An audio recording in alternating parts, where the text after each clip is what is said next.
সম্মানিত দিনী ভাই এবং বোনেরা, সূরাতুল কাউসার ছোট্ট একটি সূরা, 3 আয়াত বিশিষ্ট একটি সূরা। এই সূরা যদি আপনারা আজকের নিয়ম অনুযায়ী আমল করেন, পাঠ করেন, ইনশাআল্লাহ সাথে সাথে আপনারা কোটি কোটি টাকা পেয়ে যাবেন, কোটি কোটি টাকার মালিক হয়ে যাবেন। বন্ধুরা, অনেক আমল করেছেন কিন্তু ফল পাননি। আজকে আমি বলবো এই সূরা কাউসারের আমল যদি আপনারা করেন, ইনশাআল্লাহ আপনি অবশ্যই এটার ফল পাবেন। টাকার প্রয়োজন, আল্লাহ তাআলা টাকার ব্যবস্থা করে দিবেন। ধন সম্পদের প্রয়োজন, আল্লাহ তাআলা ধন সম্পদের ব্যবস্থা করে দিবেন। চাকরি হচ্ছে না, চাকরির ব্যবস্থা করে দিবেন। এবং মামলা মোকদ্দমায় জড়িত আছেন, আল্লাহ তাআলা মামলা মোকদ্দমাকে একদম নিমিষেই খতম করে দিবেন। বন্ধুরা, অত্যন্ত গুরুত্বপূর্ণ সূরা সূরাতুল কাউসার। আল্লাহ রাসূল সাল্লাল্লাহু আলাইহি ওয়াসাল্লাম যখন মক্কার জমিনে দ্বীন প্রচারের জন্য দাওয়াত করলেন, রাসূল সাল্লাল্লাহু আলাইহি ওয়াসাল্লাম তার সন্তান যখন দুনিয়ার জমিন থেকে বিদায় হয়ে গেলেন, তখন কাফের বেঈমানগুলো রাসূলকে নানানভাবে তিরস্কার তাচ্ছিল্য করেছে এবং রাসূল সাল্লাল্লাহু আলাইহি ওয়াসাল্লামকে বলেছেন মুহাম্মদ লেজ কাটা, মুহাম্মদ নির্বংশ। এই প্রেক্ষিতে রাসূলের মনে বড় ব্যথা যে আমার সন্তানগুলো নিয়ে গেল আল্লাহ তাআলা, আর এদিকে কাফের বেঈমানগুলো আমাকে এত অপমান অবদস্থ করতেছে। এদিকে রাসূল সাল্লাল্লাহু আলাইহি ওয়াসাল্লাম একটু ভেঙে পড়লেন। আল্লাহ রাব্বুল আলামিন কাফেরদের জবাব দিতে গিয়ে, তাদের দাঁত ভাঙ্গার জবাব দিতে গিয়ে আল্লাহ তাআলা এই সূরা কাউসার নাজিল করলেন। আল্লাহ তাআলা বললেন, ইন্না আ'তাইনাকাল কাউসার ফাসাল্লি লিরাব্বিকা ওয়ানহার ইন্না শানিআকা হুয়াল আবতার। হে নবী, আমি আপনাকে হাউজে কাউসার দান করেছি। সুতরাং আপনি আপনার প্রভুর জন্য ফাসাল্লি লিরাব্বিকা ওয়ানহার, আপনার প্রভুর জন্য নামাজ আদায় করুন এবং কুরবানি করুন। ইন্না শানিআকা হুয়াল আবতার, নিশ্চয় তারাই লেজ কাটা। এখানে রাসূলকে যখন অপমান অপদস্থ করা হলো, আল্লাহ তাআলা কাফের বেঈমানদের উচিত শিক্ষা দেওয়ার জন্য, রাসূলকে সান্ত্বনা দেওয়ার জন্য এই সূরাটি নাজিল করলেন। সুতরাং নবী, আপনি কোনো টেনশন করবেন না, কোনো ভয় করবেন না, কোনো দুশ্চিন্তা করবেন না। তারা আপনাকে লেজ কাটা বংশধর, নির্বংশ বলতেছে, তারাই নির্বংশ হয়ে যাবে, তারাই লেজ কাটা। এই সূরাটি যখন নাজিল করলেন, আল্লাহ রাসূল সাল্লাল্লাহু আলাইহি ওয়াসাল্লাম হাসি মুখে বরণ করে নিলেন যে অবশ্যই আল্লাহ তাআলা যা করেন সেটাই ভালো। তো এই সূরা গুরুত্বপূর্ণ একটি সূরা। এই সূরার ফজিলত কেমন? হাউজে কাউসার, এই হাউজে কাউসারের পানি যদি কোনো ব্যক্তি পান করে, তাহলে আল্লাহ রাসূল সাল্লাল্লাহু আলাইহি সাল্লাম বলেন, হাসরের মাঠে পিপাসাক্ত অবস্থায়, তৃষ্ণাক্ত অবস্থায় মানুষ যখন পিপাসায় কাতর হয়ে যাবে, এই হাউজে কাউসারের পানি যদি কোনো ব্যক্তি পান করে, তাহলে তার কিয়ামত পর্যন্ত, অর্থাৎ জান্নাতে যাওয়ার আগ পর্যন্ত তার কোনো পিপাসা লাগবে না। সুবহানাল্লাহ।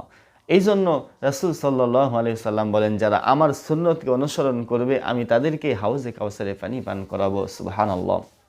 তো আসুন এই সূরা কাউসারের আমল কি, কি আমল করলে এই সূরা কাউসার আমল করলে আমরা ফলপ্রসূ হব, ফল পাবো।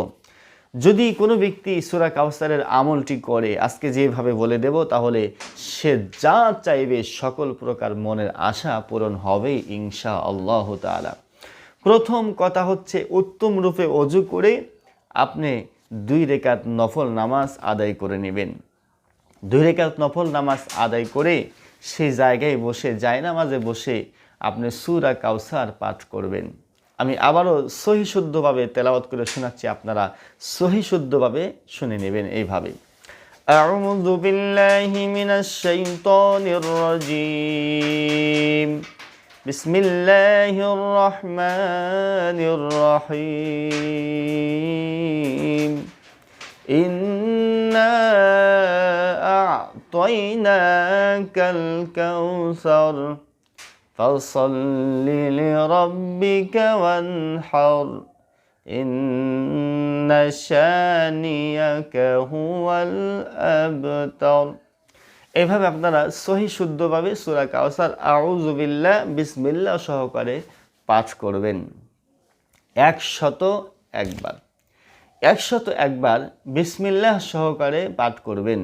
প্রথমবার আউযু বিল্লাহ বিসমিল্লাহ পড়বেন এবং বাকি 100 বার আপনারা শুধু বিসমিল্লাহ পড়ে সূরা কাউসার পাঠ করবেন। এইভাবে 101 বার সূরা কাউসার সহি শুদ্ধভাবে পাঠ করার পরে আপনি আগে পিছে অর্থাৎ সূরা কাউসার পড়ার আগে 11 বার দরুদ পাঠ করে নেবেন। সংক্ষেপে এইভাবে সাল্লাল্লাহু আলাইহি ওয়াসাল্লাম 11 বার দরুদ পাঠ করে সূরা কাউসার পড়ার পরে আপনি আবার 11 বার দরুদ পাঠ করে নেবেন। 11 বার দরুদ পাঠ করার পরে আপনি 3 বার এই দোয়াটি পড়বেন, আস্তাগফিরুল্লাহ আস্তাগফিরুল্লাহ আস্তাগফিরুল্লাহ। 3 বার আপনারা আস্তাগফিরুল্লাহ এইভাবে পাঠ করে নেবেন।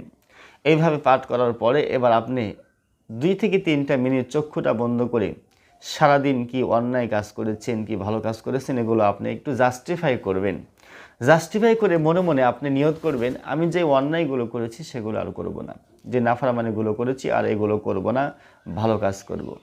এগুলো আপনার মনের ভিতর থেকে আপনি তওবা করে এই খারাপ কাজগুলো মুছে ফেলবেন।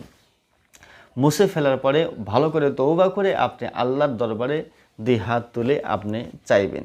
আপনার যদি টাকার প্রয়োজন হয় আপনি সেটা চাইবেন, ধন সম্পদ যেটার প্রয়োজন যা কিছু দরকার আপনি সেটা আল্লাহর কাছে চাইবেন।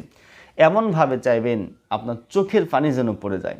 ইনশাআল্লাহ অবশ্যই আপনি খুব দ্রুত ফল পাবেন, এটার ভিতরে কোনো রকমের কোনো সন্দেহ নাই। ফল পাবেনই ইনশাআল্লাহ। যারা এই আমলটি করেছে তারাই ফল পেয়েছে। তো অনেকে প্রশ্ন করতে পারেন আমলটি কখন করবেন? আপনি যখন ইচ্ছা তখনই করতে পারবেন, তবে সবচাইতে ভালো হয় শেষ রাতে আমলটি করলে, কারণ শেষ রাতে তখন একদম নিরিবিলি পরিবেশ থাকে আর আল্লাহ তাআলা শেষ রাতে বান্দার নিকটে চলে আসেন। এই জন্য আমি বলবো আপনারা শেষ রাতে আমলটি করার চেষ্টা করবেন। আর এই আমলটি করতে গেলে প্রথমে আপনাকে আল্লাহর প্রতি বিশ্বাস রাখতে হবে, আল্লাহর প্রতি ইয়াকিন রাখতে হবে, তাওয়াক্কুল রাখতে হবে। তাহলে অবশ্যই আল্লাহ তাআলা আপনাকে ফায়দা দান করবেন এবং সকল প্রকার নাফরমানি থেকে বিরত থাকতে হবে।